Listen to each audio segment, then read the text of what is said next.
নমস্কার, welcome to my channel সমীশীল শ্রী শ্রী রাধাকৃষ্ণ গোপাল শ্রীমদ ভগবদ্গীতা। আজকে আমি শ্রীমদ ভগবদ্গীতার প্রথম অধ্যায়ের সপ্তম শ্লোকের কিছুটা ব্যাখ্যা পাঠ করব।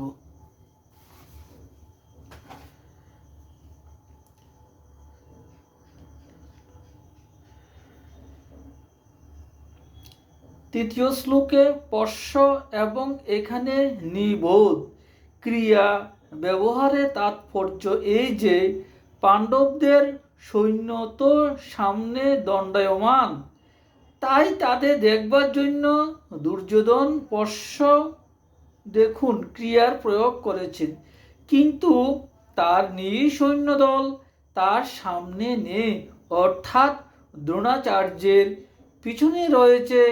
তাই তাদের দেখার কথা না বলে তাদের প্রতি মন দেওয়ার জন্য দুর্যোধন নিবুধ অবগত হন, ক্রিয়ার প্রয়োগ করেছেন। রাধেকৃষ্ণ রাধেকৃষ্ণ। এখন আমি মাহাত্ম্য পাঠ করব।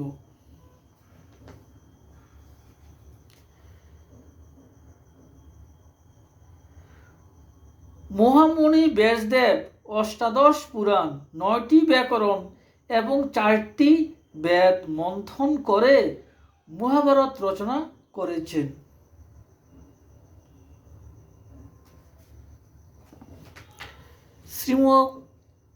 শ্রীমদ ভগবত গীতায় কি জয়। শ্রী শ্রী রাধাকৃষ্ণ গোপাল শ্রীমদ ভগবত গীতায় কি জয়। রাধেকৃষ্ণ রাধেকৃষ্ণ রাধেকৃষ্ণ। আমার এই গীতা পাঠ, আমার এই শ্রীমদ ভগবত গীতা পাঠ ভালো লাগলে আপনার লাইক করবেন, শেয়ার এবং সাবস্ক্রাইব করবেন। গীতা হিন্দুদের পবিত্র ধর্মগ্রন্থ।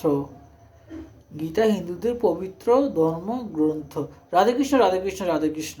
আপনারা সবাই ভালো থাকবেন এই আমি আশা করি। রাধেকৃষ্ণ রাধেকৃষ্ণ রাধেকৃষ্ণ।